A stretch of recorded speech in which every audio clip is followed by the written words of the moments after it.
എൻ്റെ പേര് വിൻസെൻ്റ്. ഞാൻ കണ്ണൂർ ജില്ലയിൽ ആലക്കോട് നിന്നും വരുന്നു. ഞാനിവിടെ വന്ന് ഉടമ്പടി എടുത്തത് 2023 ജൂൺ 6-ാം തീയതിയാണ്. ഉടമ്പടി എടുക്കാൻ വരുന്ന സമയത്ത് എൻ്റെ രണ്ട് കൈക്കും ശക്തമായ ബ്ലോക്ക് ഉണ്ടായിരുന്നു. ബ്ലോക്ക് എന്ന് പറഞ്ഞു കഴിഞ്ഞാൽ ഒരു 10 വർഷമായിട്ട് കൈക്ക് മരപ്പുണ്ടായിരുന്നു. പിന്നെ അത് ഉടമ്പടി എടുക്കാൻ വരുന്ന സമയത്തേക്ക് ആ സമയമായപ്പോഴേക്കും കൈക്ക് ശക്തമായ വേദനയായിട്ട് മാറി. വേദന കൂടുമ്പോൾ തിളപ്പിച്ച വെള്ളത്തിനകത്ത് കൈമുക്കി പിടിക്കും. നേരം കുറച്ച് നേരത്തേക്ക് ആശ്വാസം കിട്ടും. പിന്നെയും പഴയപടി തന്നെ ആണ്. ഞാൻ ന്യൂറോ സർജനെ കൊണ്ടുപോയി കാണിച്ചു. ഡോക്ടർ പറഞ്ഞ് സർജറി വേണ്ടി വരും, മരുന്ന് കഴിച്ചാൽ ദീർഘകാലം കഴിക്കേണ്ടി വരും, മറ്റ് രോഗങ്ങളുണ്ടാകാൻ സാധ്യത കൂടുതലാണ്, സർജറി ആയിരിക്കും നല്ല പോംവഴിയെന്ന് പറഞ്ഞു. അപ്പം അങ്ങനെ ഇരിക്കുന്ന സമയത്താണ് എൻ്റെ ഒരു സുഹൃത്ത് എന്നോട് വിളിച്ച് പറഞ്ഞത്, വിൻസെൻ്റ് അടുത്തയാഴ്ച ഞാൻ കൃപാസനത്തിൽ പോകുന്നുണ്ട്, വരുന്നുണ്ടോ എന്ന് ചോദിച്ചു. ഞാൻ പറഞ്ഞു പോയേക്കാം, ഞാനും പോകണമെന്ന് ആഗ്രഹിച്ചിരിക്കുകയായിരുന്നു. അങ്ങനെ കൃപാസനത്തിൽ വന്നു. കൃപാസനത്തിൽ പോരുന്നതിന് മുമ്പേ വീട്ടിൽ നിന്ന് ഞാൻ അമ്മയോട് ഇങ്ങനെ പറഞ്ഞിരുന്നു, അമ്മ എൻ്റെ രണ്ട് കൈക്കും ബ്ലോക്കാണെന്നാണ് ഡോക്ടർ പറഞ്ഞത്, സർജറി വേണമെന്ന് പറഞ്ഞു. സർജറി ചെയ്യാൻ എനിക്ക് താല്പര്യമില്ല, കാരണം 3 വർഷത്തിനുള്ളിൽ ഒരു 3 സർജറി എൻ്റെ ശരീരത്തിൽ കഴിഞ്ഞതാണ്. അതുകൊണ്ട് സർജറി ചെയ്യാൻ താല്പര്യമില്ല. ഞാൻ ഉടമ്പടി എടുത്ത് തിരിച്ചു വരുമ്പോഴേക്കും എൻ്റെ രണ്ട് കൈയുടെ ബ്ലോക്ക് പൂർണ്ണമായും മാറ്റി തന്ന് അനുഗ്രഹിക്കണമെന്ന് അമ്മയോട് ഞാൻ പ്രാർത്ഥിച്ചിരുന്നു. അതായത് ഉടമ്പടി എടുത്ത് തിരിച്ചു വന്നു. ഇപ്പോൾ 1.5 വർഷമായി. അതിനുശേഷം എൻ്റെ കൈക്ക് യാതൊരു മരപ്പുമില്ല, വേദനയുമില്ല, പൂർണ്ണമായും ആരോഗ്യമായിരിക്കുന്നു. അതിനുശേഷം ഒരു 2 മാസം കഴിഞ്ഞപ്പോൾ എൻ്റെ വയറ്റിൽ ശക്തമായൊരു വേദനയുണ്ടായി. വയറ് വീർക്കുന്ന പോലെ ഒരവസ്ഥ, നിൽക്കാനും പറ്റത്തില്ല, ഇരിക്കാനും പറ്റത്തില്ലാത്ത ഒരവസ്ഥ. ഗ്യാസ്ട്രോളജിയെ കൊണ്ടുപോയി കാണിച്ചു. ഗ്യാസ്ട്രോളജിയെ കാണിച്ചപ്പോൾ ഡോക്ടർ സ്കാനിങ്ങിന് എഴുതി തന്നു. സ്കാൻ ചെയ്ത് കഴിച്ചപ്പോൾ ലെഫ്റ്റ് കിഡ്നിയിൽ 13 mm സ്റ്റോൺ ഉണ്ടെന്ന് കണ്ടു. അത് യൂറോളജിയെ കൊണ്ടുപോയി കാണിക്കാൻ പറഞ്ഞു ഡോക്ടർ. യൂറോളജിയെ കാണിച്ചപ്പോൾ യൂറോളജി പറഞ്ഞു സർജറി വേണം, മരുന്നുകൾ മാറത്തില്ല. അങ്ങനെ സർജറിക്ക് അവിടെ അഡ്മിറ്റായി. സർജറിക്ക് അഡ്മിറ്റായി കുറച്ച് കഴിഞ്ഞപ്പം സർജറിക്ക് മുമ്പുള്ള ടെസ്റ്റ് ചെയ്യുന്നതിന് വേണ്ടി ബ്ലഡ് സാമ്പിൾ എടുത്തുകൊണ്ട് പോയി. ബ്ലഡ് സാമ്പിൾ എടുത്ത് 1.5 മണിക്കൂർ കഴിഞ്ഞപ്പം ഹോസ്പിറ്റലിലെ PRO എന്നെ വിളിച്ച് പറഞ്ഞു, വിൻസെൻ്റ് ബ്ലഡ് ടെസ്റ്റിങ്ങിൽ ചെറിയ പ്രശ്നമുണ്ട്, സർജറി റിസ്ക് ആയിരിക്കും, ഹെപ്പറ്റൈറ്റിസ് B പോസിറ്റീവ് ആണ് കാണിക്കുന്നത്. എന്നോട് ചോദിച്ചു ഈ അടുത്ത കാലത്ത് വേറെ സർജറി വല്ലതും ചെയ്താലെന്ന് ചോദിച്ചു. ഞാൻ പറഞ്ഞു 4 മാസം മുമ്പ് ഒരു സർജറി ചെയ്തായിരുന്നു, അതിന് മുമ്പും ചെയ്തിരുന്നു, എന്നാൽ നിങ്ങൾക്ക് സർജറി കൂടെ കിട്ടിയതായിരിക്കും. ഇത് ബ്ലഡിൽ കൂടെ പകരുന്ന രോഗമാണ്. ഇത് ഹെപ്പറ്റൈറ്റിസ് B പോസിറ്റീവ് ആയതുകൊണ്ട് എനിക്ക് ഇൻഷുറൻസ്, സ്റ്റാർ ഹെൽത്തിൻ്റെ ഇൻഷുറൻസ് ഉണ്ടായിരുന്നു. ഇൻഷുറൻസിന് കമ്പനി അനുവദിക്കുന്ന തുക കിഡ്നി സ്റ്റോണിൻ്റെ സർജറിക്ക് കൊണ്ട് 60,000 രൂപയാണ്. അപ്പോൾ അതിൻ്റെ ഡബിൾ ചാർജ് അടയ്ക്കണമെന്നാണ് അവർ ആവശ്യപ്പെട്ടത്. അപ്പോൾ ഞാനന്നേരം എൻ്റെ ഏജൻറ്റിനെ വിളിച്ച് അന്വേഷിച്ചു. ഏജൻറ്റ് പറഞ്ഞു കമ്പനിക്ക് തരേണ്ട ബാധ്യതയില്ല, 60,000 രൂപ അവർ തരാൻ സാധ്യതയുള്ളൂ, ബാക്കി പൈസ കയ്യിൽ നിന്നെടുത്ത് അടയ്ക്കേണ്ടി വരും. കാരണം എന്താണെന്ന് വെച്ചാൽ അവിടെ ട്രീറ്റ്മെൻ്റ് ഒന്നും കിട്ടുന്നില്ല, അവിടെ യൂറോളജിയുടെ വകുപ്പ് മാത്രമേ ഉള്ളൂ. അപ്പം അങ്ങനെ അമ്മ മാധവനോട് അതിനിടയ്ക്ക് ഞങ്ങൾ ശക്തമായി പ്രാർത്ഥിക്കുന്നുണ്ടായിരുന്നു. അങ്ങനെ ഏജൻറ്റ് പറഞ്ഞ പ്രകാരം ഞങ്ങൾ സർജറിക്ക് ഒപ്പിട്ട് കൊടുത്തു. അന്ന് രാത്രി സർജറി കഴിഞ്ഞു. സർജറി കഴിഞ്ഞ് നേരം വെളുത്ത് രാവിലെ ഒരു 10 മണിയായപ്പോൾ എന്നെ റൂമിലേക്ക് കൊണ്ടുവന്നു. ഒരു 11:30 ആയപ്പം ഡോക്ടർ റൗണ്ട്സിന് വന്നു. ഡോക്ടർ വന്നപ്പം ഡോക്ടർ പറഞ്ഞു ഞങ്ങൾ വേറെ ഒരു ടെസ്റ്റ് ചെയ്യാൻ കൊടുത്തിട്ടുണ്ട്, അതിൻ്റെ റിസൾട്ട് ഒരാഴ്ച കഴിഞ്ഞേ കിട്ടുള്ളൂ. അത് കിട്ടിക്കഴിഞ്ഞാൽ ഹെപ്പറ്റൈറ്റിസ് B പോസിറ്റീവ് എവിടം വരെ എത്തിയെന്ന് അറിയാൻ പറ്റത്തുള്ളൂ, ലിവറെ കയറി പിടിച്ചാൽ ഒന്നും അറിയത്തില്ല. അത് കിട്ടിക്കഴിഞ്ഞാൽ നിങ്ങൾക്ക് വേറെ ട്രീറ്റ്മെൻറ്റ്, വേറെ ഗ്യാസ്ട്രോളജിയെ കാണിച്ചിട്ട് തുടങ്ങാമെന്ന് പറഞ്ഞു. ഡോക്ടർ വേറെ ഒരു കാര്യം കൂടി പറഞ്ഞു, എൻ്റെ വൈഫിന് 95% അത് ഉണ്ടാകാൻ സാധ്യതയുണ്ട്, വൈഫിൻ്റെതും കുട്ടികളുടേതും ഒന്ന് ടെസ്റ്റ് ചെയ്യുന്ന നല്ലതായിരിക്കും എന്ന് പറഞ്ഞു. അതെല്ലാം കഴിഞ്ഞ് അന്ന് വൈകുന്നേരം 4 മണിയായപ്പം ഡിസ്ചാർജ് ബില്ല് തയ്യാറാക്കി കമ്പനിയിലേക്ക് അയച്ചു. കമ്പനി 60,000 രൂപ അനുവദിച്ചെന്ന് പറഞ്ഞു മൊബൈലിൽ മെസ്സേജ് വന്നു. ഞാൻ വീണ്ടും എൻ്റെ ഏജൻറ്റിനെ വിളിച്ചു. ഏജൻറ്റിനോട് ഞാൻ പറഞ്ഞു എനിക്ക് 1,00,000 രൂപ എങ്ങനെയും കമ്പനി അനുവദിച്ച് തരണം, ബാക്കി 20,000 രൂപ ഞാൻ എൻ്റെ കയ്യിൽ നിന്നെടുത്ത് അടച്ചോളാം. അപ്പോൾ എൻ്റെ വൈഫ് ഇങ്ങനെ എൻ്റെ അടുത്തിരുന്ന് ഇങ്ങനെ പ്രത്യക്ഷീകരണ പ്രാർത്ഥനയിൽ മാതാവിനോട് ഇങ്ങനെ പ്രാർത്ഥിക്കുന്നുണ്ടായിരുന്നു, മാതാവേ ഞങ്ങളുടെ കയ്യിൽ പൈസ ഒന്നുമില്ല, അമ്മ ഇടപെട്ട് 1 രൂപ പോലും ഹോസ്പിറ്റലിൽ അടയ്ക്കാൻ ഇടവരുത്താതെ ഞങ്ങളെ ഡിസ്ചാർജാക്കി അമ്മ തന്നെ കൂട്ടിക്കൊണ്ട് പോകണമെന്ന് നമ്മൾ ശക്തമായി പ്രാർത്ഥിക്കുന്നുണ്ടായിരുന്നു. അവൾ പ്രാർത്ഥിച്ചതിൻ്റെ ഫലമായിട്ടാണെന്ന് തോന്നുന്നു. എന്തായാലും 10 മിനിറ്റ് കഴിഞ്ഞപ്പോഴത്തേന് ഏജൻറ്റ് വിളിച്ചു, വിൻസെൻ്റ് 25,000 രൂപ കൂടി കമ്പനി അനുവദിച്ചിട്ടുണ്ട്, അങ്ങനെ 85,000 രൂപയായി. ഞാൻ വീണ്ടും ഏജൻറ്റിനോട് പറഞ്ഞു എനിക്ക് 85 കിട്ടിയാൽ പോരാ, എനിക്ക് 1,00,000 തന്നെ കിട്ടണം. ഏജൻറ്റ് വീണ്ടും പറഞ്ഞു ഞാനൊന്ന് തിരുവനന്തപുരത്തേക്ക് വിളിച്ച് നോക്കട്ടെ. തിരുവനന്തപുരത്തേക്ക് വിളിച്ചിട്ട് ഞാൻ സംസാരിച്ചിട്ട് നിന്നെ വിളിക്കാമെന്ന് പറഞ്ഞ് ഫോൺ വെച്ചു. വീണ്ടും 10 മിനിറ്റ് 15 മിനിറ്റ് കഴിഞ്ഞപ്പം ഏജൻറ്റ് എന്നെ വിളിച്ചു. വിൻസെൻ്റ് ആരെ ഇടപെട്ടാന്ന് അറിയത്തില്ല, എന്തോ വലിയൊരു അത്ഭുതം നടന്നിട്ടുണ്ട്. 1,14,000 രൂപ കമ്പനി അനുവദിച്ചു, ബാക്കി 6,000 രൂപ അടച്ചിട്ട് നിങ്ങൾ ഡിസ്ചാർജായി പോരാൻ പറഞ്ഞു.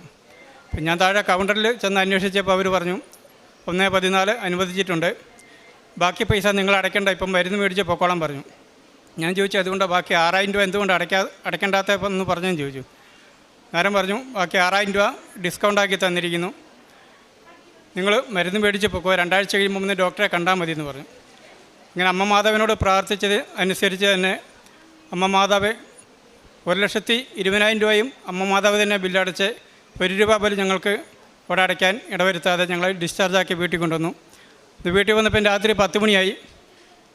നേരം വെളുത്ത പാടെ ഞാനും വൈഫും പിള്ളേരെയും കൂടെ കൂട്ടി അടുത്തുള്ള ഹോസ്പിറ്റലിൽ പോയി പിള്ളേരുടെയും ടെസ്റ്റ് ചെയ്തു, എൻ്റെയും ടെസ്റ്റ് ചെയ്തു, വൈഫിൻ്റെയും ടെസ്റ്റ് ചെയ്തു.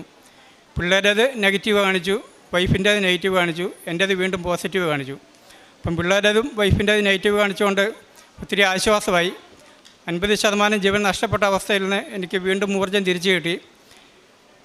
പിന്നെ ഞാൻ എൻ്റെ വീട്ടുകാരും സഹോദരങ്ങളും എല്ലാവരും കൂടി മംഗലാപുരം KMCയിൽ ചക്രമണി ഡോക്ടറെ കാണാൻ വേണ്ടി അടുത്ത ബുധനാഴ്ചത്തേക്ക് ടോക്കൺ ബുക്ക് ചെയ്തിരുന്നു.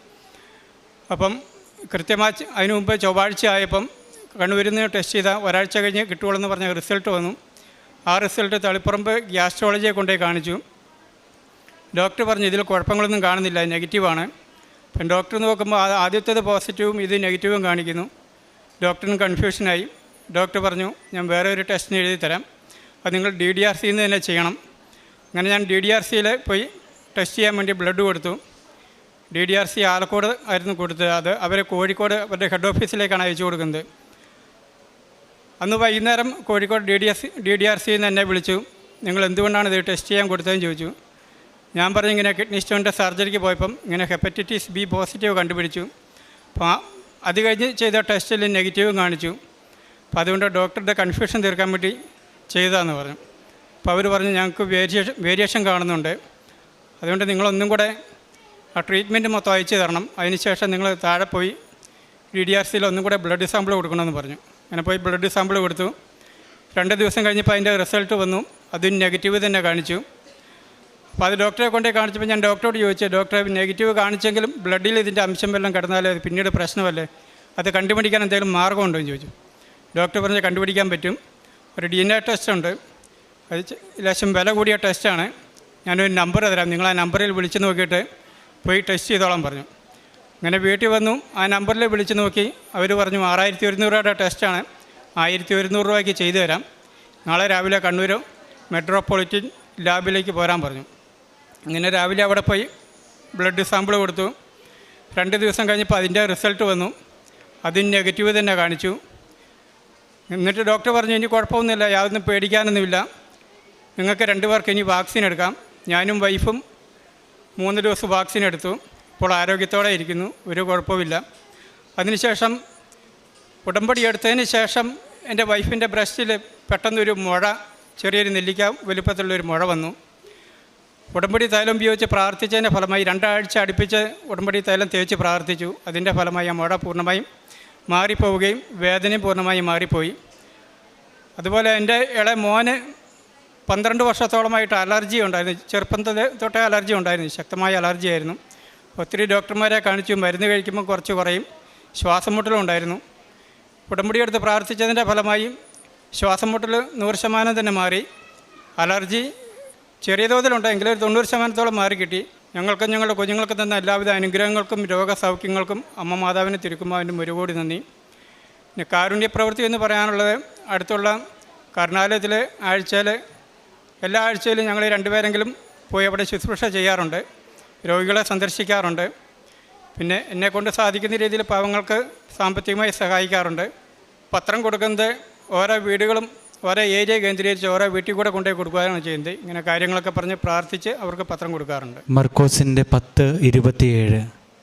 മനുഷ്യന് ഇത് അസാധ്യമാണ്, എന്നാൽ ദൈവത്തിന് അങ്ങനെയല്ല, ദൈവത്തിന് എല്ലാം സാധിക്കും. വിൻസെൻ്റ് എന്ന സഹോദരൻ്റെ ഉടമ്പടി ജീവിത സാക്ഷ്യത്തിലൂടെ നമ്മൾ കടന്നു പോവുകയായിരുന്നു.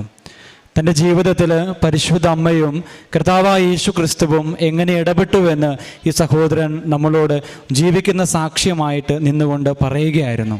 തൻ്റെ ജീവിതത്തിൽ അസുഖമുണ്ടായപ്പോൾ തനിക്ക് പരിശുദ്ധ അമ്മയുടെ സാന്നിധ്യം എപ്രകാരമാണ് ലഭിച്ചതെന്ന് ഈ സഹോദരൻ നമ്മളോട് പങ്കുവച്ചു.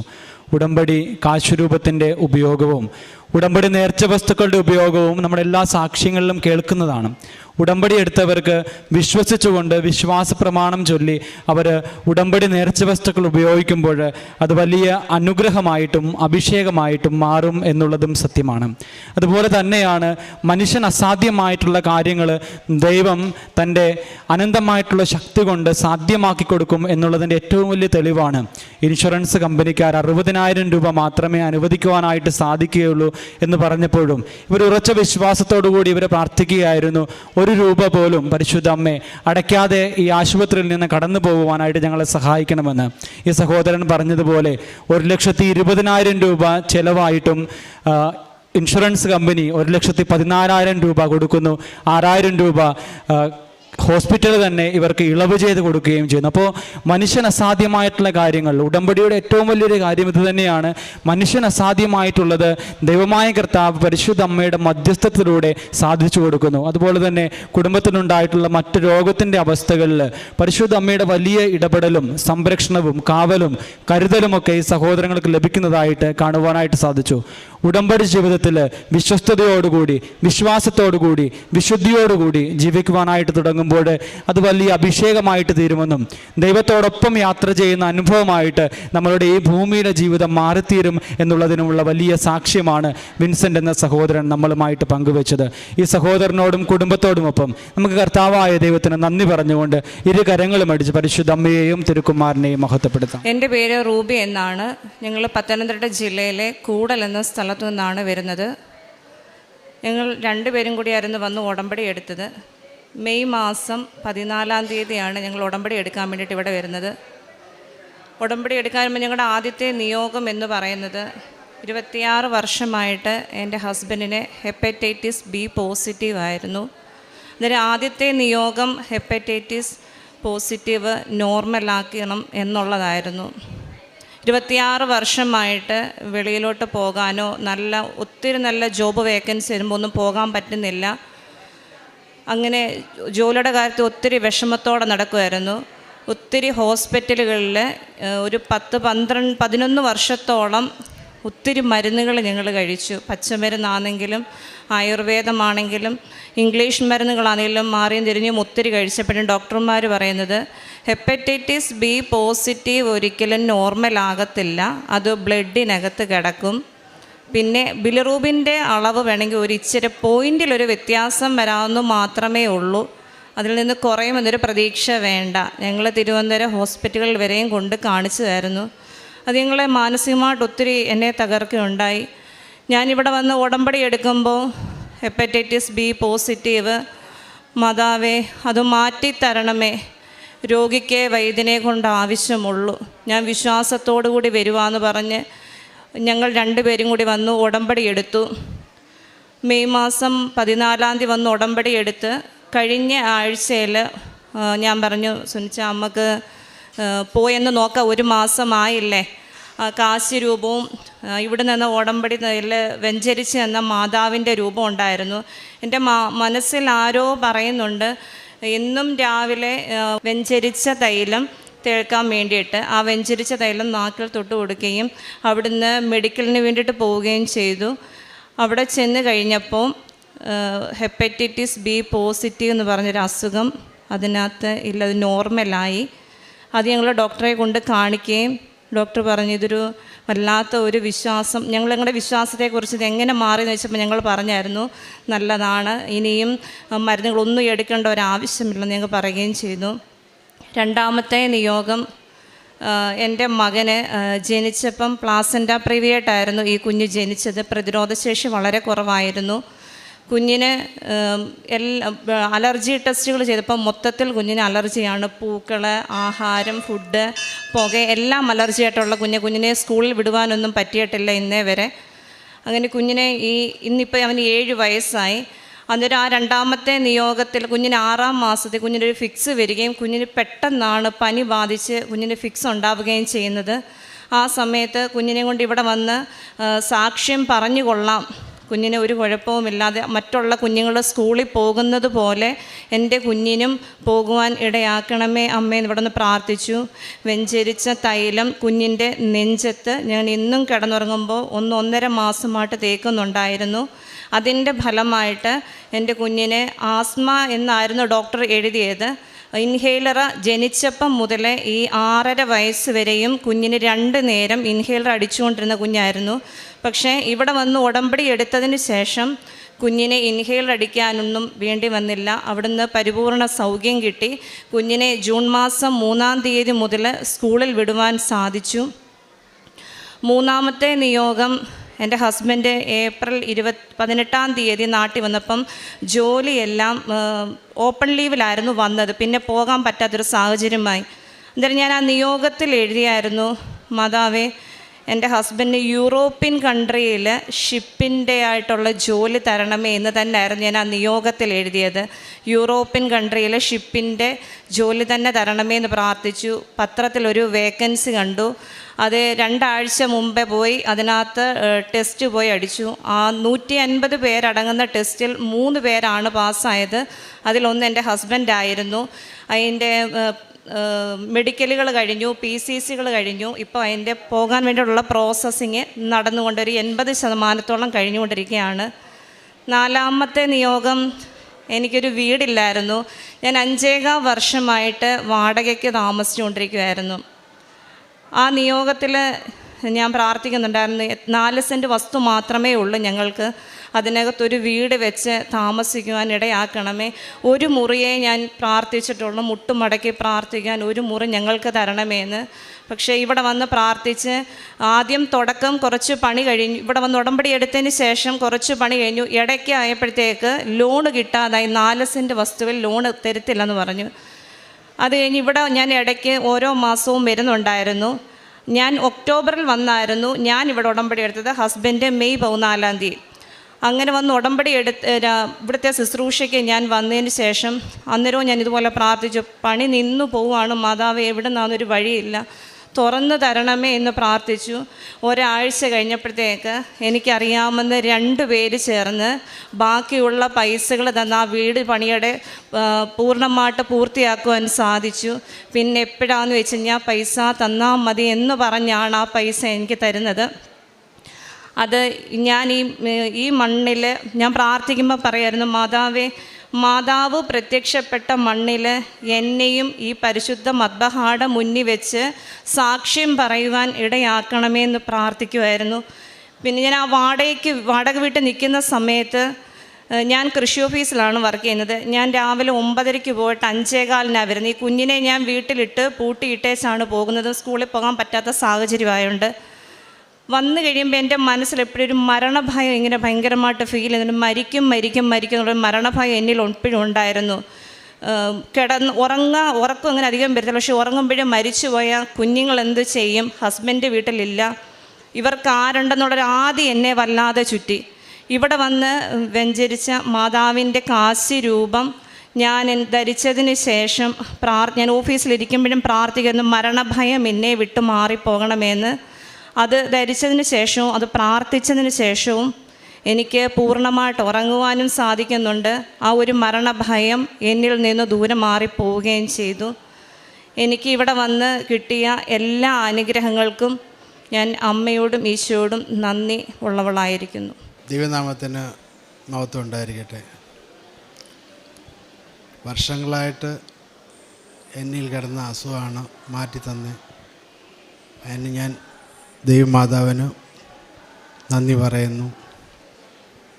അങ്ങനെ പത്രത്തിൽ പരസ്യം കണ്ട് ഇൻ്റർവ്യൂവിന് പോയി. ഒരുപാട് ആളുണ്ടായിരുന്നു, 150 പേര് മേളിലുണ്ടായിരുന്നു. അവിടെ ഞാൻ ചെന്നപ്പോഴും പാസ്സാവുമോ എന്നുള്ള ഒരു ഭയം എന്നിലുണ്ടായിരുന്നു. ഞാൻ കാശ് രൂപം ഞാൻ പിടിച്ചു പ്രാർത്ഥനയോടെ നിന്നു. എൻ്റെ ടെസ്റ്റുകളെല്ലാം പാസ്സായി. അതിൻ്റെ 80% പ്രോസസ്സിങ് നടന്നിരിക്കുന്നു. 1 മാസത്തിനുള്ളിൽ പോകാമെന്നാണ് അവർ കൊറേഷ്യയ്ക്കാണ് പോകാൻ എല്ലാം ആയിരിക്കുന്നത്. അതിന് ദൈവമാതാവിന് അങ്ങേയറ്റം ഞാൻ നന്ദി ഉള്ളവനായിരിക്കും. ആത്മീയ ജീവിതമായിട്ട് രാവിലെ ഞങ്ങൾ 5:30 തന്നെ ബൈബിൾ വായിക്കുകയും എനിക്ക് കിട്ടുന്ന സമയങ്ങളിലെല്ലാം ഞാൻ ബൈബിൾ വായിക്കുന്നുണ്ട്, പത്രം കൊടുക്കുന്നുണ്ട്. ഇവിടുന്ന് മേടിച്ചുകൊണ്ടുവന്ന പത്രങ്ങൾ ഞാനും കുഞ്ഞുങ്ങളും കൂടിയാണ് മറ്റുള്ളിടത്തെല്ലാം കൊണ്ട് കൊടുക്കുന്നതും. പിന്നെ ആരോടൊക്കെ ഈ വിഷമിച്ചിരിക്കുന്ന ജോലി ഇല്ലാതെയും മക്കളില്ലാതെ ഇരിക്കുന്നവരോടെല്ലാം ഞാൻ പറയാറുണ്ട്, നിങ്ങൾ ഇന്ന വചനം വെച്ച് പ്രാർത്ഥിക്കണം, ഇവിടെ വന്ന് അനേകർക്ക് സൗഖ്യം കിട്ടിയിട്ടുണ്ട്, നിങ്ങൾ ആ വിശ്വാസത്തോടു കൂടി ഏറ്റെടുത്ത് കഴിഞ്ഞാൽ വിശ്വസിച്ചാൽ നീ എൻ്റെ മൗത്തം കാണുമെന്നാണ് ദൈവം പറയുന്നത്, നിങ്ങൾ ആ വിശ്വാസത്തോടു കൂടി പ്രാർത്ഥിച്ച് നോക്കുമെന്ന് പറഞ്ഞ് വചനങ്ങൾ പറഞ്ഞു കൊടുക്കുകയും എന്നാൽ കഴിയുന്ന കാരുണ്യ പ്രവർത്തികൾ ഞാൻ ചെയ്യുകയും, ഞാൻ കൃഷി ഓഫീസ് വർക്കുന്നുണ്ട്, അവിടെ ഒത്തിരി ആൾക്കാർ വരാറുമുണ്ട്, അവർക്കോടെല്ലാം ഞാൻ കാരുണ്യ പ്രവർത്തികൾ എന്നെക്കൊണ്ട് പറ്റുന്ന രീതി ഞാൻ ചെയ്തു കൊടുക്കുന്നുമുണ്ട്. ഞാൻ നിനക്ക് വീണ്ടും ആരോഗ്യം നൽകും, നിൻ്റെ മുറിവുകൾ സുഖപ്പെടുത്തും. 26 വർഷമായിട്ട് തനിക്കുണ്ടായിരുന്ന ഹെപ്പറ്റൈറ്റിസ് ബി എന്ന ബ്ലഡിലെ ഇൻഫെക്ഷൻ അത് ഒരിക്കലും മാറില്ല, ജീവിതകാലം മുഴുവനും അതുണ്ടാകും. അതുമൂലം തനിക്ക് ഒരു മെഡിക്കലോ ഒന്നും നടക്കില്ല, വിദേശത്തേക്ക് പോകുവാനുള്ള ഒരു സാധ്യതകളുമില്ല. ഒത്തിരിയേറെ നല്ല നല്ല ജോലി കിട്ടി, എന്നാൽ പോകുവാൻ സാധിക്കുന്നില്ല. അപ്പോൾ ഈ ഒരു അവസ്ഥയിൽ നിന്ന് ഇന്ന് ഈ കുടുംബം എങ്ങനെയാണ് അമ്മയുടെ മധ്യസ്ഥതയിൽ ഈശോ ഇവരെ സുഖപ്പെടുത്തിയതെന്നും ചെയ്യാത്ത ട്രീറ്റ്മെൻറ്റുകളൊന്നുമില്ല എന്നൊക്കെ നാം കേട്ടു. നീണ്ട 26 വർഷങ്ങൾ അത് കൊണ്ടു നടന്നു. ഇപ്പോൾ അമ്മയുടെ അടുത്ത് വന്ന് ഉടമ്പടി എടുത്തതിന് ശേഷം എത്ര പെട്ടെന്നാണ് പരിശുദ്ധ അമ്മയുടെ മാധ്യസ്ഥതയിലൂടെ ആ അവസ്ഥയിൽ നിന്ന് ഈ മകന് റിക്കവറി കിട്ടുകയും അതോടൊപ്പം തന്നെ തങ്ങൾ ഏറ്റവും ആഗ്രഹിച്ചിരുന്ന ഒരു ജോലി, ഷിപ്പിൽ തന്നെ ഒരു ജോലി കിട്ടണം, അതായിരുന്നു ഈ മകളുടെ നിയോഗവും. അതേപോലെ ക്രൊയേഷ്യയിൽ ആ ഫീൽഡിൽ തന്നെ നല്ല ഒരു ജോലിയും ഈ മകന് ലഭിച്ചു. 150 പേരിൽ 3 പേരെ മാത്രം സെലക്ട് ചെയ്തു. അതിലൊരു വ്യക്തി ഈ മകനാണ്, തൻ്റെ ഹസ്ബൻഡാണ് എന്നൊക്കെ പറയുമ്പോൾ തീർച്ചയായും ഉടമ്പടി ജീവിതത്തിൻ്റെ ആ ഒരു ഉടനടി അനുഭവമാണ് നമുക്ക് മനസ്സിലാവുക. തിരുവചനത്തിൽ പറയുന്നുണ്ട്, ഞാൻ നിൻ്റെ മുറിവുകൾ സുഖപ്പെടുത്തും, നിനക്ക് ആരോഗ്യം തരും. അപ്പോൾ നമ്മുടെ മുറിവുകൾ സുഖപ്പെടുത്തി നമുക്ക് ആരോഗ്യം തന്ന് വീണ്ടും നമ്മെ എങ്ങനെയാണ് ഒരു പുതിയ ജീവിത അവസ്ഥയിലേക്ക് ഉടമ്പടി നമ്മെ കൈപിടിച്ച് നടത്തുക. താനും കുടുംബവും എന്തെല്ലാമാണ് ചെയ്തിരുന്നതെന്നും കാരുണ്യ പ്രവർത്തികൾ, പ്രേക്ഷിത പ്രവർത്തനം, അതുപോലെ തന്നെ വചന വായന, അതായത് ഗ്രഹിച്ചുകൊണ്ടുള്ള വചന വായന, വെറുതെ വചനം വായിക്കുന്നവരല്ല. ഉടമ്പടി എടുത്ത പല മക്കളുടെയും സാക്ഷ്യം അതാണ്. വിശുദ്ധ ഗ്രന്ഥം അത് ഇഷ്ടത്തോടെ താല്പര്യത്തോടെ വായിക്കുവാനായിട്ട് ഉടമ്പടി എടുത്തതിന് ശേഷം മാത്രമാണ് തങ്ങൾക്ക് കഴിയുന്നത്. വീണ്ടും ഓരോ കാര്യങ്ങൾ ഇവിടെ പറയുകയുണ്ടായി. 7 വയസ്സായിട്ട് തൻ്റെ മകന് സ്കൂളിൽ ചേർക്കാൻ പറ്റിയിട്ടില്ല. മകനെ വീട്ടിൽ ആക്കിയിട്ട് പോകുന്ന കാര്യമൊക്കെ ഈ മകൾ ഇവിടെ പറഞ്ഞു കഴിഞ്ഞു. അപ്പോൾ ആ മകനുണ്ടായിരുന്ന അലർജി, എന്തും അലർജി, വെളിച്ചം വരെ അലർജി എന്ന് പറയുമ്പോൾ ആ കുഞ്ഞിനെ പുറത്തേക്ക് പോകാൻ പറ്റാത്ത ഒരവസ്ഥ, അതിന് ആസ്മ എന്ന് പറഞ്ഞാണ് ഡോക്ടേഴ്സ് അവനെ ട്രീറ്റ് ചെയ്തുകൊണ്ടിരുന്നതെന്നും ഇൻഹെയിലറൊക്കെ ദിവസവും 2 പ്രാവശ്യം എടുത്തുകൊണ്ടിരുന്ന കുട്ടി 7 വർഷത്തെ ആ ഒരു വലിയ അസ്വസ്ഥതകളാണ് ആ കുഞ്ഞിന് മാറിയിരിക്കുന്നത്. സ്കൂളിലേക്ക് കുഞ്ഞിനെ ഇപ്പോൾ പറഞ്ഞു വിടുന്നു. അതുപോലെ തങ്ങളുടെ വീടിൻ്റെ കാര്യം, ഇതൊക്കെ നാം കേൾക്കുമ്പോൾ കുറച്ച് ഭൗതികമായ കാര്യങ്ങൾ മാത്രമല്ല, ആത്മീയ ജീവിതത്തിൽ ഇന്ന് അവർക്ക് എന്തുമാത്രം ഒരുമിച്ച് കർത്താവിനെ മഹത്വപ്പെടുത്തുവാൻ, കർത്താവിനെ സ്തുതി പാടുവാൻ ഈ കുടുംബത്തിന് കഴിയുന്നു. തനിക്ക് കിട്ടുന്ന ഒരു നിമിഷം പോലും പാഴാക്കാതെ എപ്പോഴും പ്രാർത്ഥനയുടെ ഒരു മനസ്സ്, നമ്മുടെ ഹൃദയം പ്രാർത്ഥനയിൽ കോൺസെൻട്രേറ്റ് ചെയ്യുക. ആ പ്രാർത്ഥനയിലൂടെ കോൺസെൻട്രേറ്റ് ചെയ്യുമ്പോഴും നാം ജോലിയൊന്നും എടുക്കാതിരിക്കുകയല്ല. നമ്മുടെ ജോലികളൊക്കെ നാം ചെയ്യുന്നുണ്ട്, എന്നാൽ നമുക്കൊരു വിചാരം, ദൈവത്തിൻ്റെ ഒരു വിചാരം എപ്പോഴും നമ്മുടെ ഹൃദയത്തിൽ നമ്മെ ഓർമ്മിപ്പിച്ചു കൊണ്ടിരിക്കുന്നു. ഞാൻ ഈശോയുടേതാണ്, എനിക്ക് പ്രാർത്ഥിക്കണം. ദൈവം ഏത് കാര്യം ചെയ്യുമ്പോഴും ഈശോയാണ് ഇത് ചെയ്യുന്നതെങ്കിൽ ഈശോ എങ്ങനെ ചെയ്യും? ആ ഒരു ചിന്തയാണ് കർത്താവിനോട് നമ്മെ കൂടുതൽ അടുപ്പിക്കുക. അങ്ങനെ അച്ഛൻ്റെ ബഹുമാനപ്പെട്ട VP ജോസഫ് അച്ഛൻ്റെ ഉടമ്പടി ധ്യാനങ്ങൾ, അതുപോലെ യൂട്യൂബിലൂടെ വരുന്ന സാക്ഷ്യങ്ങൾ, ഇതിനൊക്കെ അല്പം പോലും സമയം വേസ്റ്റാക്കാതെ ഇതെല്ലാം താൻ ചെയ്തുകൊണ്ടിരുന്നു എന്നൊക്കെയാണ് ഈ മകൾ പറഞ്ഞത്. നമ്മുടെ ജീവിതത്തിൽ ഒന്നും അന്യമല്ല, നമുക്കെല്ലാം സാധിക്കും. നാം കർത്താവിനോടൊത്തുള്ള ഒരു ജീവിതത്തിന് മാത്രം എളിമപ്പെട്ട് നമ്മെ തന്നെ ഒരുക്കിയാൽ മതി. നമുക്ക് കരങ്ങളടിച്ച് ദൈവത്തെ മഹത്വപ്പെടുത്താം, ഈശോയെ ആരാധിക്കാം. സ്തുതിയായിരിക്കട്ടെ. പരിശുദ്ധ അമ്മയ്ക്ക് നന്ദിയും സ്തുതിയും സ്തോത്രവും, പരിശുദ്ധ പരമപിതാവിന് നന്ദിയും സ്തുതിയും സ്തോത്രവും, പിതാവായ ദൈവത്തിന് നന്ദിയും സ്തുതിയും സ്തോത്രവും. എൻ്റെ പേര് സതീഷ്, മാമോദിസ നെയിം ജോസഫ്. ഞാൻ പാലക്കാട് നിന്ന് വരികയാണ്. എനിക്ക് ചെറുതായിട്ടൊരു അസുഖം ഉണ്ടായിരുന്നു, സോറിയാസിസ് ആയിരുന്നു. അപ്പോൾ അത് പല ഡോക്ടർമാരുടെ അടുത്ത് പോയി, ആയുർവേദത്തിൽ പോയി, അലോപ്പതി പോയി. അവർ പറഞ്ഞു കുറച്ച് കാലം മാറും, അത് കഴിഞ്ഞ് വീണ്ടും വരും, ഇതിന് പൂർണ്ണമായിട്ടൊരു മരുന്ന് ഇല്ല എന്ന് പറഞ്ഞിരിക്കുന്ന സമയത്ത് എൻ്റെ വെൽഫിഷറും എൻ്റെ വഴികാട്ടിയുമായ 2 പേര്, അവർ സൗദി അറേബ്യയിലാണ് ഉള്ളത്, അവരെനിക്ക് കൃപാസനത്തിലെ കുറച്ച് സാക്ഷ്യങ്ങൾ എടുത്തിട്ട് തന്നു. അപ്പോൾ ആ സാക്ഷ്യങ്ങൾ കേട്ട് ഇങ്ങനെ 2-3 ദിവസം സാക്ഷ്യങ്ങൾ കേട്ടുകൊണ്ടിരുന്നപ്പോൾ ഒരു ദിവസം ഉച്ച സമയത്ത് ഞാൻ ഇങ്ങനെ കിടന്ന് ഉറങ്ങുമായിരുന്നു. ഞാൻ അങ്ങനെ പകൽ ഉറങ്ങാറില്ല, എൻ്റെ വർക്ക് അങ്ങനത്തെയാണ്. ഒരു ദിവസം അങ്ങനെ കിടന്ന് ഉറങ്ങുമ്പോൾ ഒരാൾ എൻ്റെ തലയിൽ വന്നിങ്ങനെ തലോടുന്ന പോലെ എനിക്കൊരു ഫീല് കിട്ടി. അപ്പോൾ ഇതെനിക്ക് ആരാണെന്നറിയില്ല, എനിക്ക് ഈ വിശ്വാസത്തെക്കുറിച്ച് എന്താണെന്നറിയില്ല, ക്രിസ്തീയ വിശ്വാസം എന്താണെന്ന് എനിക്ക് ABCD അറിയില്ല. അപ്പം ഞാനിങ്ങനെ വിചാരിച്ചു ഇത് ആരായിരിക്കും എൻ്റെ തലയിൽ വന്നിങ്ങനെ ഒരു തലോട് വന്ന്. പെട്ടെന്ന് എനിക്കൊരു ഇങ്ങനെ പെട്ടെന്ന് നെട്ടി ഇങ്ങോട്ട് നോക്കിയപ്പോൾ ഒരു തലയിൽ ഇങ്ങനെ തുണിയൊക്കെ ഇട്ടിട്ട് ഒരു രൂപമാണ്. പക്ഷേ അത് ആരാണെന്ന് എനിക്ക് അറിയില്ലായിരുന്നു.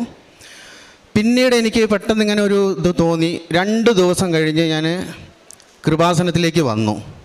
അതായത് 2022 മാർച്ച് 24-ാം തീയതി കൃപാസനത്തിൽ വന്ന് ഇതിനകത്ത് കയറി നിൽക്കുമ്പോഴാണ് ഞാൻ കാണുന്നത് എൻ്റെ തലയിൽ തലോടിയത് ആരാണെന്നുള്ളത്. അപ്പോഴാണ് ഞാൻ കാണുന്നത്, അയ്യോ അമ്മയായിരുന്നു അപ്പോൾ എന്നെ ഇങ്ങോട്ട് വിളിച്ചത്. വന്നു, ഞാൻ ഉടമ്പടി എടുത്ത് നല്ല രീതിക്ക് ജീവകാരുണ്യ പ്രവർത്തനങ്ങളും പ്രാർത്ഥനകളും ഒക്കെ ആയിട്ട് ഇങ്ങനെ മുമ്പോട്ട് പോയിക്കൊണ്ടിരിക്കുമ്പോൾ എനിക്ക് വിശ്വാസത്തിലേക്ക് കൂടുതൽ അങ്ങോട്ട് കർത്താവ് എന്നെ നയിക്കുന്നത് പോലൊരു ഫീല്. കാരണം എനിക്ക് പ്രാർത്ഥന, ബൈബിള് വായന, കൂതാശകൾ പറഞ്ഞാൽ നമ്മൾ കുർബാന മാത്രമേ കൂടാനേ പറ്റുള്ളൂ, സ്വീകരിക്കാൻ പറ്റില്ല. കാരണം ഞാനൊരു ഹിന്ദുവാണ്. പക്ഷേ എനിക്ക് അതിയായ ആഗ്രഹമുണ്ട്, എൻ്റെ പരിശുദ്ധ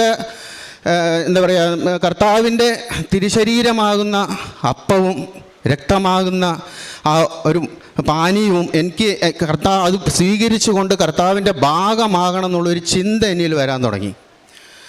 അങ്ങനെ ഇപ്പോൾ 1 വർഷവും 3 മാസവും തികഞ്ഞു.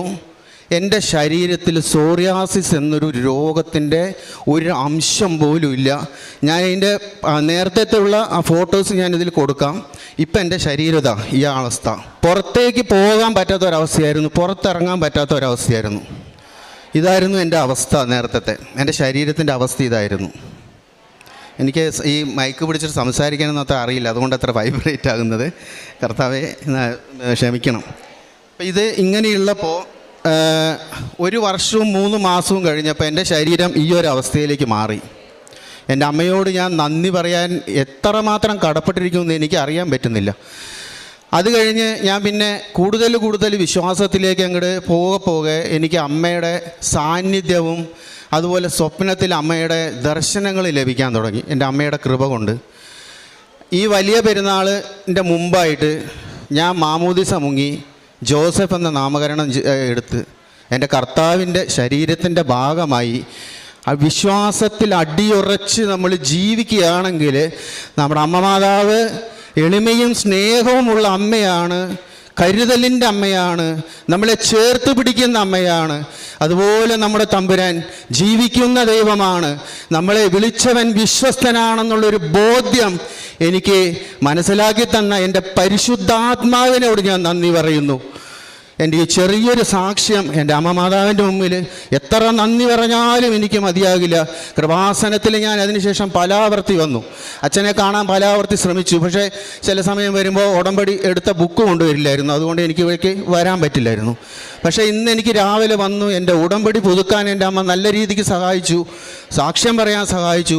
കോടാനുകോടി നന്ദി പറയുന്നു കൃപാസനത്തിലെ അമ്മയ്ക്കും എൻ്റെ പരിശുദ്ധ പരമപിതാവിനും എൻ്റെ അപ്പനും ഞാൻ നന്ദി പറയുന്നു. നന്ദി, സ്തുതി, സ്തോത്രം. ഹല്ലേലൂയ. പരിശുദ്ധ അമ്മ തൊട്ട് പുതിയ ജീവിതത്തിലേക്ക് വിളിച്ച ഒരു വ്യക്തിയുടെ സാക്ഷ്യമാണ് നമ്മളിപ്പോൾ കേട്ടത്.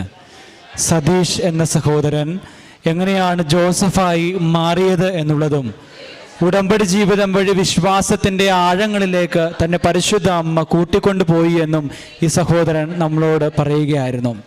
2.5 വർഷമായിട്ട് സോറിയാസ് എന്ന് പറയുന്ന അസുഖവുമായിട്ട് ഈ സഹോദരൻ ജീവിച്ചപ്പോൾ ഈ സഹോദരൻ നമ്മളെ കാണിച്ചു എന്തായിരുന്നു തൻ്റെ അവസ്ഥയെന്ന്.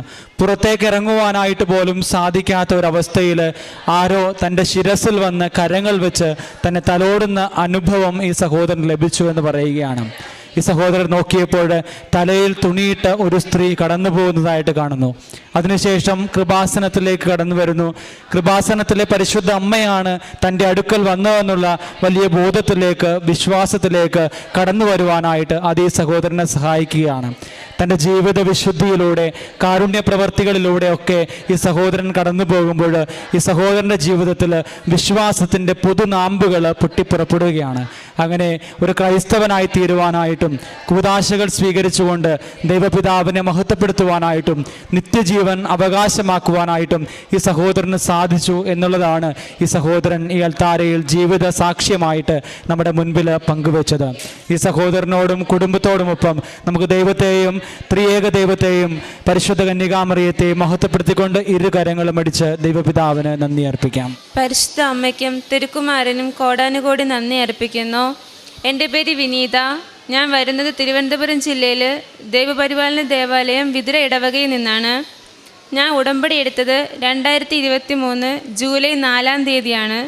കഴിഞ്ഞ ദിവസം 1 വർഷം തികയുണ്ടായി. ഞാൻ ഉടമ്പടി എടുക്കാനുണ്ടായ സാഹചര്യം എന്ന് പറയുന്നത്, എൻ്റെ വിവാഹം കഴിഞ്ഞിട്ട് 1 വർഷം കഴിഞ്ഞിട്ടും ഞാൻ ഗർഭിണിയായിരുന്നില്ല.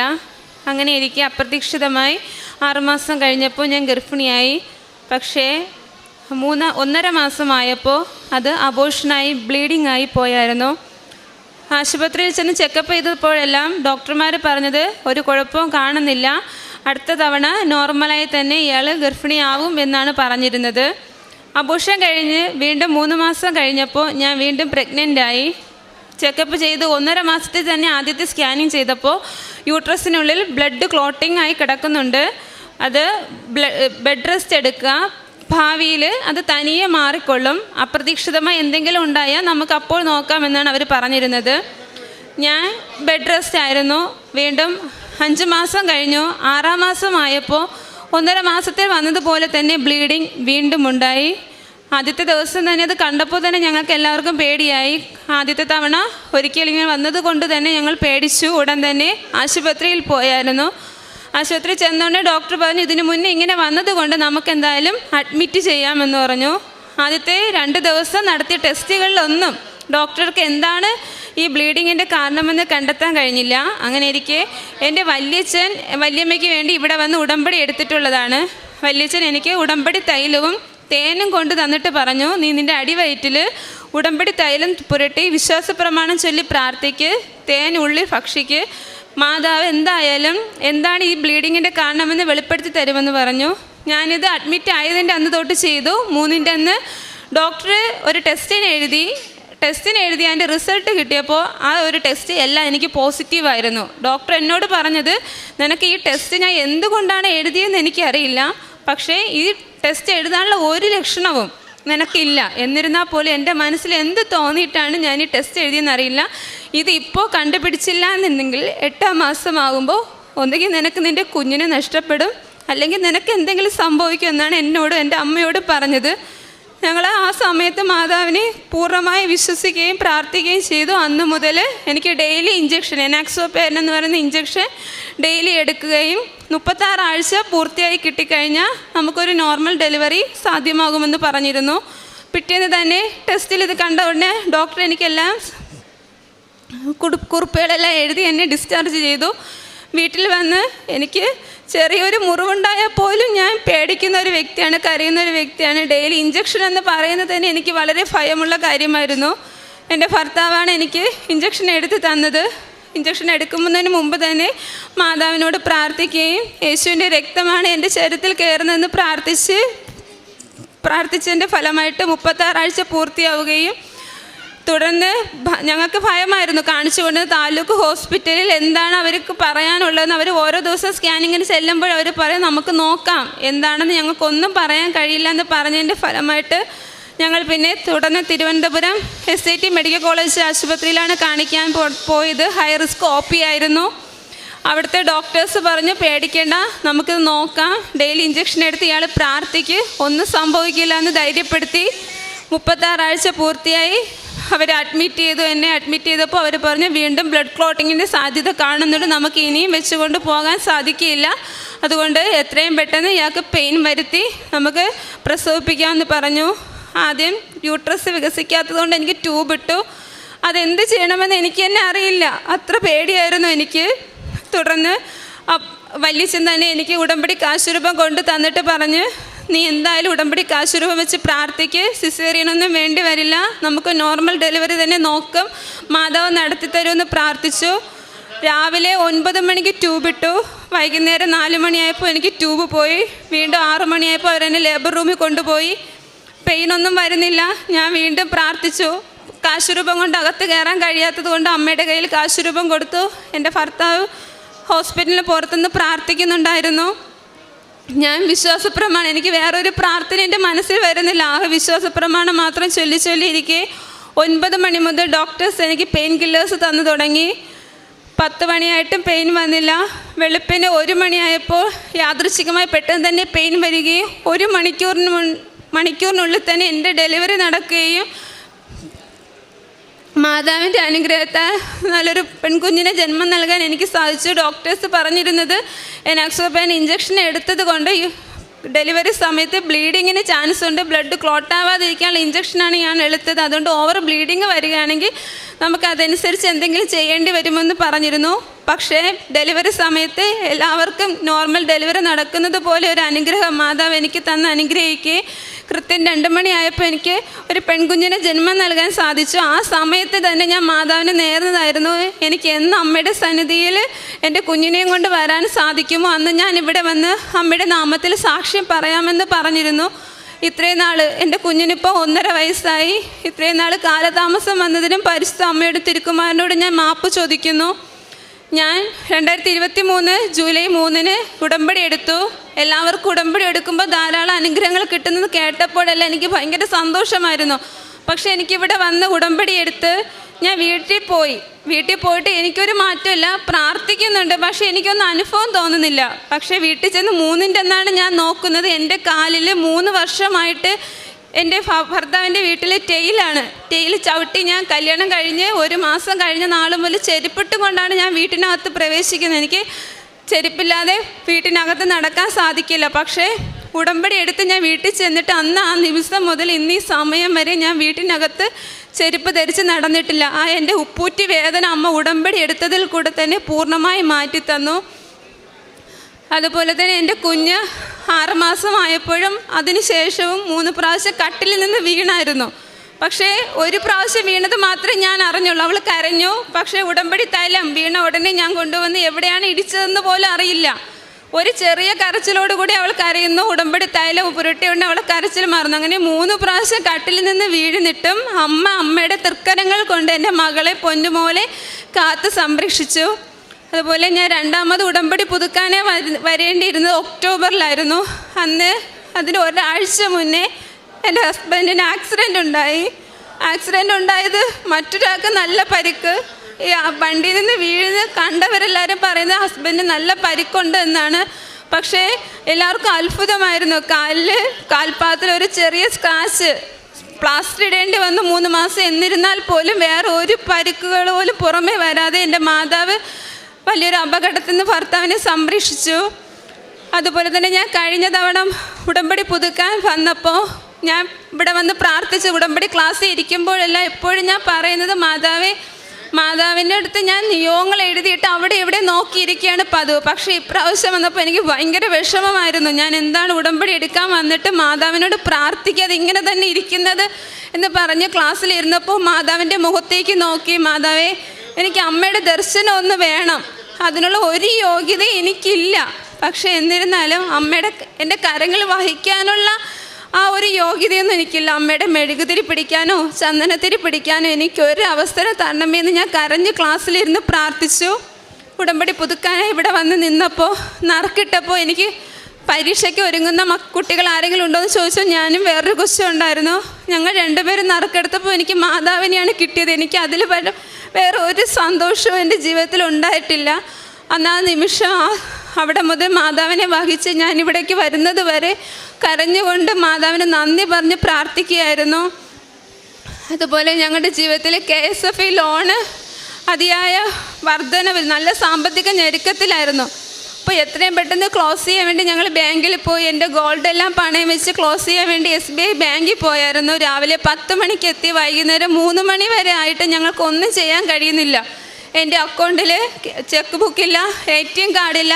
4 ലക്ഷം രൂപ ഒറ്റ ദിവസം കൊണ്ട് എങ്ങനെ പേയ്മെൻറ്റ് ചെയ്യുമെന്ന് അവർ പറഞ്ഞുകൊണ്ട് നിൽക്കവേ എൻ്റെ മാതാവിനോട് ഞാൻ വിശ്വാസപ്രമാണം ചൊല്ലി പ്രാർത്ഥിച്ചപ്പോൾ SBI അക്കൗണ്ടുള്ള ഒരു വ്യക്തി എൻ്റെ മനസ്സിൽ കാണിച്ചു തരികയും ആ മനുഷ്യനെ ഞാൻ അപ്പോൾ തന്നെ ഫോൺ വിളിച്ച് ആ ചേട്ടനെ വിളിച്ച് സംസാരിക്കുകയും ചേട്ടൻ ഒരു മടി കൂടാതെ ആ ചേട്ടൻ്റെ ചെക്ക് ബുക്ക് ഞങ്ങൾക്ക് തരികയും അന്ന് ആ സെപ്റ്റംബർ 23-ാം തീയതി ആ ദിവസം തന്നെ ഞങ്ങൾക്ക് KSF ലോണ് ക്ലോസ് ചെയ്യാൻ സാധിച്ചു. അതുപോലെ തന്നെ കാരുണ്യ പ്രവൃത്തികൾക്കായിട്ട് എൻ്റെ ചേട്ടന് പ്ലംബിംഗ് ആണ് ജോലി. ഞങ്ങൾ 4-5 പേരുള്ള ഒരു കുടുംബത്തിൽ ഒരേ ഒരു വരുമാന മാർഗ്ഗമാണ് എൻ്റെ ചേട്ടൻ. എന്നിട്ട് ഞാൻ പറഞ്ഞ് നമുക്ക് ഉടമ്പടി എടുത്താണ് കാരുണ്യ പ്രവൃത്തികൾക്ക് വേണ്ടി എന്തെങ്കിലും തുക നമ്മുടെ ജീവിതത്തിൽ നമുക്ക് മാറ്റി വയ്ക്കണം. അങ്ങനെ ആഴ്ചയിൽ കിട്ടുന്ന ശമ്പളം ആഴ്ച തോറുമാണ് കിട്ടുന്നത്. ആഴ്ചയിൽ കിട്ടുന്ന വരുമാനത്തിൽ നിന്ന് ഒരു തുക ഞങ്ങൾ ഒരു പെട്ടിയെ നിക്ഷേപിക്കുകയും അത് കാരുണ്യ പ്രവൃത്തികൾക്കായി മാറ്റി വയ്ക്കുകയാണ് ചെയ്യുന്നത്. അപ്പോൾ അങ്ങനെ ഞാൻ ഇവിടെ വന്ന് ഉടമ്പടി പുതുക്കി പോയിട്ട് ആ ഒരാഴ്ചത്തെ പൈസ മാറ്റി അന്നേ ദിവസം തന്നെ എൻ്റെ ഇടവക പള്ളിയിൽ ചിട്ടി നടത്തുന്നുണ്ടായിരുന്നു. ചിട്ടിക്ക് പൈസ കൊടുക്കുന്നുണ്ട്. പള്ളി പുനരുദ്ധാരണത്തിന് വേണ്ടി ചിട്ടി നടത്തുന്നതാണ്. അപ്പോൾ അതിൽ എൻ്റെ കുഞ്ഞിൻ്റെ പേരാണ് ഞാൻ എഴുതിയിട്ട്. അപ്പോൾ ആദ്യമായിട്ട് നറുക്കെടുത്തപ്പോൾ ഞങ്ങൾ തന്നെ പ്രതീക്ഷിക്കാതെ ഞങ്ങൾക്കാണ് ആദ്യത്തെ ചിട്ടി തുക കിട്ടിയത്. അതുപോലെ തന്നെ എനിക്ക് വലിയ ആഗ്രഹമായിരുന്നു 1 വർഷം തികയുന്നതിൻ്റെ ഉടമ്പടി എടുത്തിട്ട് 1 വർഷം തികയുന്നതിൻ്റെ തലേ ദിവസം അല്ലെങ്കിൽ പിറ്റേ ദിവസം ഇവിടെ വരണമെന്നും അമ്മയുടെ സന്നിധിയിൽ സാക്ഷി പറയണമെന്നും വളരെ ആഗ്രഹമായിരുന്നു. അതിന് കഴിഞ്ഞ ഒരാഴ്ച ഈ തിങ്കളാഴ്ച മുതൽ എൻ്റെ ജീവിതത്തിൽ പല തടസ്സങ്ങളാണ്. എൻ്റെ ഹസ്ബൻഡിന് കണ്ണിൽ ചെറിയൊരു മുറിവ് പറ്റി, എൻ്റെ കുഞ്ഞിന് പനി വന്നു. എന്നിരുന്നാൽ പോലും എല്ലാവർക്കും പോകുന്നതിനെക്കുറിച്ച് തടസ്സങ്ങളായിരുന്നു പറയാനുണ്ടായിരുന്നത്. ഇന്നലെ ഉച്ചവരെ ഞങ്ങൾ ഇവിടെ വരുന്ന കാര്യത്തെക്കുറിച്ച് തീരുമാനിച്ചതേ ഇല്ല. ഞാൻ എന്നിട്ട് ഉച്ചയ്ക്ക് മാതാവിൻ്റെ അടുത്ത് പച്ചത്തിരിയും നീലത്തിരിയും കത്തിച്ച് വെച്ചിട്ട് ഞാൻ മാതാവിനോട് പറഞ്ഞു, മാതാവ് അമ്മയ്ക്ക് ഞാൻ അമ്മയുടെ സന്നിധിയിൽ വരണമെന്നൊരാഗ്രഹമുണ്ടെങ്കിൽ എന്നെ എന്തായാലും ഇവിടെ കൊണ്ടുവന്ന് എത്തിക്കണമെന്ന് പറയുകയും ഒരു ഫേസ്ബുക്ക് ഗ്രൂപ്പിൽ ഞാൻ അംഗമാണ്. പക്ഷേ ആ ഗ്രൂപ്പിൽ ഞാൻ ഇതുവരെയും പ്രാർത്ഥന സഹായങ്ങളൊന്നും അപേക്ഷിച്ചിട്ടില്ല. ആ ഗ്രൂപ്പിൽ ഇന്നലെ തന്നെ ഞാൻ പറഞ്ഞു, എനിക്ക് നാളെ ഇങ്ങനെ കൃപാസനത്തിൽ പോകണമെന്ന് ആഗ്രഹമുണ്ട്, ഭർത്താവിൻ്റെ മനസ്സ് മാറാൻ എല്ലാവരും ഒന്ന് പ്രാർത്ഥിക്കണേന്ന് പറഞ്ഞതിൻ്റെ ഫലമായിട്ട് 4 മണിയായപ്പോൾ ഹസ്ബൻഡ് വിളിച്ചിട്ട് പറഞ്ഞു, നാളെ നമുക്ക് എന്തായാലും കൃപാസനത്തിൽ പോകാം എന്ന് പറയുകയും എൻ്റെ അമ്മയും എൻ്റെ പപ്പയും എല്ലാവരും കൃപാസനത്തിൽ പോകാൻ ഇങ്ങോട്ട് ഓരോ വഴികൾ പറഞ്ഞു തരികയും ഭർത്താവിൻ്റെ അമ്മ വിളിച്ചിട്ട് നിങ്ങൾ നാളെ കൃപാസനത്തിൽ പോണില്ലേ എന്ന് ചോദിക്കുന്ന രീതിയിൽ മാതാവ് എല്ലാവരുടെയും മനസ്സ് മാറ്റി ഞങ്ങൾ ഇന്ന് ഇവിടെ കൊണ്ടുവരികയും ഇവിടെ വന്ന് അമ്മയുടെ സന്നിധിയിൽ വന്ന് സാക്ഷ്യം പറയുവാൻ എനിക്കൊരു അവസരം നൽകുകയും ചെയ്തു.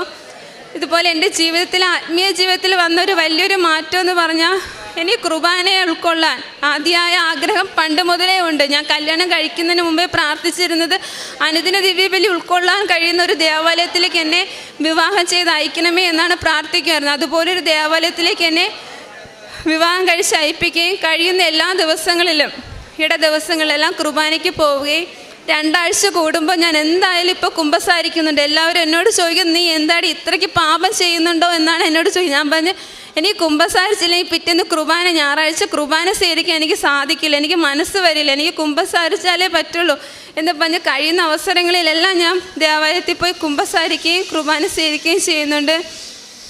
വീട്ടിൽ എവിടെയെങ്കിലും പോയിട്ട് വന്നാൽ ഒരു സ്വർഗസ്നായ ഒരു നന്മ നിറഞ്ഞ മറിയം പോലും പ്രാർത്ഥിക്കാതെ കിടന്ന അവസരങ്ങളാണ് ഇതിന് മുന്നേ ഉണ്ടായിട്ടുള്ളത്. ഉടമ്പടി ഇതിൽ വന്നതിന് ശേഷം ഒരു ദിവസം പോലും അമ്മയോടും അമ്മ തിരുക്കുമാരനോടും പ്രാർത്ഥിക്കാതെ ഞങ്ങൾ കിടന്നുറങ്ങുന്ന ഒരു ദിവസം പോലും ഉണ്ടായിട്ടില്ല. ബൈബിൾ വായനയിൽ ആദ്യത്തെക്കാളും കൂടുതൽ എനിക്ക് ആത്മാർത്ഥമായി വായിക്കുവാൻ സാധിച്ചു. അതുപോലെ തന്നെ എനിക്ക് മാതാവ് ഉടമ്പടിയിലായിരിക്കുമ്പോൾ എന്ന് ബൈബിൾ എടുത്താലും ഏത് വചനം വായിച്ചാലും എപ്പോഴും എൻ്റെ മനസ്സിൽ തരുന്ന ജോഷുവ 1:9, നീ പോകുന്നിടത്തെല്ലാം ഞാൻ നിന്നോട് കൂടെ ഉണ്ടായിരിക്കും. ഇന്നലെ ഞാൻ വരുന്നതിനെക്കുറിച്ച് സംസാരിച്ചപ്പോഴും എന്നോട് മാതാവ് ചോദിച്ചു, നീ എന്തിനാ പേടിക്കുന്നത്, നീ പോകുന്നിടത്തെല്ലാം ഞാൻ നിന്നോട് കൂടെ ഇല്ലേ എന്നുള്ള ഒരു വചനം എനിക്ക് എപ്പോഴും മാതാവ് തന്നെ എന്നെ അനുഗ്രഹിക്കുന്നുണ്ട്. അതുപോലെ കാരുണ്യപ്രവൃത്തികൾ, കൃപാസന പത്രം കൊടുക്കുന്നത്, എൻ്റെ വീടിൻ്റെ പരിസരത്ത് രോഗികളെ കഴിയുന്നവരുടെ വീടുകളിൽ പോയി അവർക്ക് കാശുരൂപവും ഉടമ്പടി ഉപ്പും തേനും കൊടുത്ത് അവർക്ക് വേണ്ടി പ്രാർത്ഥിക്കുകയും കഴിഞ്ഞ മെയ് 10-ാം തീയതി ഞാൻ ഇവിടെ ഞങ്ങളുടെ വീടിൻ്റെ പരിസരത്ത് 4-5ഓളം വ്യക്തികളെ ഇവിടെ കൊണ്ടുവന്ന് അമ്മയുടെ സന്നിധിയിൽ കൊണ്ടുവന്ന് പ്രാർത്ഥിക്കുക, അവർക്ക് പൈസ കൊടുത്ത് ഇവിടെ കൊണ്ടുവരുവാനൊക്കെ എനിക്ക് സാധിച്ചിട്ടുണ്ട്. അമ്മ എൻ്റെ ജീവിതത്തിൽ ചൊരിഞ്ഞ എല്ലാവിധ കൃപാവരങ്ങൾക്കും 1000 നന്ദി അർപ്പിക്കുന്നു. ജോഷുവ 1:9, നിന്റെ ദൈവമായ കർത്താവ് നീ പോകുന്നിടത്തെല്ലാം നിന്നോട് കൂടെ ഉണ്ടായിരിക്കും. വിനീത എസ് എന്ന ഈ സഹോദരി നമ്മളോട് തൻ്റെ ഉടമ്പടി ജീവിതത്തിൻ്റെ സാക്ഷ്യം പങ്കുവെക്കുകയായിരുന്നു. നീ പോകുന്നിടത്തെല്ലാം നിന്റെ ദൈവമായ കർത്താവ് നിന്നോട് കൂടെ ഉണ്ടായിരിക്കുമെന്നുള്ള വലിയ അനുഭവം ഈ സഹോദരി നമ്മളോട് പങ്കുവെച്ചു. ഉടമ്പടി എടുക്കുന്ന എല്ലാ സഹോദരന്മാരുടെയും ജീവിതത്തിൽ ഉണ്ടാകുന്ന ഒരു വലിയ അനുഭവമാണ് ദൈവ സാന്നിധ്യ അവബോധം. അവരെല്ലാവരും ദൈവ സാന്നിധ്യത്തിലാണ് എന്നുള്ള വലിയ ബോധ്യത്തിലേക്ക് അവർ കടന്നു വരുന്നു എന്നുള്ളതാണ് ഉടമ്പടിയുടെ പരമപ്രധാനമായിട്ടുള്ള കാര്യമെന്ന് പറയുന്നത്. ഈ സഹോദരി നമ്മളോട് പങ്കുവെക്കുകയായിരുന്നു. ഈ സഹോദരിയുടെ ജീവിതത്തിൽ ഗർഭം ധരിക്കുവാനായിട്ട് ഉണ്ടായിരുന്ന സകല പ്രശ്നങ്ങളും ഉടമ്പടി പ്രാർത്ഥനയിലൂടെ പരിശുദ്ധ കന്യകാമാതാവ് എടുത്തു മാറ്റിയെന്ന്. അതുപോലെ തന്നെ 3 വർഷമായിട്ട് തനിക്ക് ശാരീരികമായിട്ട് വീടിൻ്റെ അകത്ത് നടക്കുമ്പോഴുണ്ടാകുന്ന ബുദ്ധിമുട്ടുകളെല്ലാം പരിശുദ്ധ അമ്മ ഉടമ്പടി പ്രാർത്ഥനയിലൂടെ മാറ്റിക്കൊടുത്തു. തൻ്റെ കുഞ്ഞ് 3 തവണ കട്ടിലിൽ നിന്ന് മറിഞ്ഞു വീണിട്ടും ഒരു പരിക്കും പോറലുമില്ലാതെ ദൈവമായ കർത്താവും പരിശുദ്ധ അമ്മയും കുഞ്ഞിനെ സംരക്ഷിച്ചു എന്ന് ഈ സഹോദരി പറഞ്ഞു. അതുപോലെ തന്നെ ഹസ്ബൻഡിനുണ്ടായ അപകടത്തിൽ പരിശുദ്ധ അമ്മയുടെ വലിയ സാന്നിധ്യം വെളിപ്പെട്ട് കിട്ടിയെന്നും അത്ഭുതകരമായിട്ട് രക്ഷപ്പെട്ടുവെന്നും സഹോദരി നമ്മളോട് സാക്ഷ്യപ്പെടുത്തി. മമ്മിയുടെ ക്യാൻസറും ഒക്കെ പരിശുദ്ധ അമ്മ വളരെ ഇടപെടലോടുകൂടി തന്നെ പരിശുദ്ധ അമ്മയുടെ വലിയ സാന്നിധ്യം പ്രകടമാക്കിക്കൊണ്ട് ഈ സഹോദരിയുടെ കുടുംബത്തിൽ സൗഖ്യം നൽകിയെന്ന് സഹോദരി പറയുകയായിരുന്നു. ഉടമ്പടി നേർച്ച വസ്തുക്കളുടെ ഉപയോഗം എല്ലാ സാക്ഷ്യങ്ങളിലും നമ്മൾ ശ്രദ്ധിക്കുന്നതാണ്. ദൈവത്തിൻ്റെ വലിയ സാന്നിധ്യം അനുഭവവേദ്യമാകുന്നത് ഈ ഉടമ്പടി കാശുരൂപത്തിലൂടെയും ഉടമ്പടി തൈലത്തിലൂടെയും അതുപോലെ തന്നെ ഉടമ്പടി ഉപയോഗിക്കുന്ന നേർച്ച വസ്തുക്കളിലുമൊക്കെ പരിശുദ്ധ അമ്മയുടെയും ദൈവത്തിൻ്റെയും വലിയ സാന്നിധ്യം ഈ സഹോദരങ്ങൾ അനുഭവിക്കുന്നുവെന്ന് ഈ സഹോദരി വലിയ കാര്യത്തിൽ നമ്മളോട് പങ്കുവെക്കുകയായിരുന്നു. അതുപോലെ തന്നെ വചനം വായിക്കുവാനായിട്ടുള്ള വലിയ അഭിഷേകം ഈ സഹോദരിക്ക് തൻ്റെ ഉടമ്പടി ജീവിതത്തിൽ ലഭിച്ചു. അനുദിന ദിവ്യബലി അർപ്പിക്കുവാനായിട്ടും ദിവ്യകാരുണ്യം സ്വീകരിക്കുവാനുമായിട്ടുമുള്ള വലിയ ഭാഗ്യം ഈ സഹോദരിക്ക് ഉടമ്പടി പ്രാർത്ഥനയിലൂടെയും അതുപോലെ തന്നെ തൻ്റെ ജീവിതത്തിൽ ദൈവ സാന്നിധ്യ അവബോധത്തിലേക്ക് കടന്നു വരുവാനുള്ള വലിയ അനുഭവം ലഭിച്ചു എന്ന് ഈ സഹോദരൻ നമ്മളോട് സാക്ഷ്യപ്പെടുത്തി. നമുക്കറിയാം, നമുക്ക് ഉണ്ടായിരിക്കേണ്ട ഏറ്റവും വലിയ കാര്യമെന്ന് പറയുന്നതും ഈ ദൈവ സാന്നിധ്യത്തിലേക്ക് കടന്നു വരിക എന്നുള്ളതാണ്. ഈ സഹോദരിയുടെ നാമത്തിൽ ഈശോയുടെ തിരുമുൻപിൽ പരിശുദ്ധ അമ്മയെയും തിരുക്കുമാരനെയും മഹത്വപ്പെടുത്തിക്കൊണ്ട് നമുക്ക് ഇരുകരങ്ങളും അടിച്ചുകൊണ്ട് ദൈവത്തിന് നന്ദി അർപ്പിക്കാം.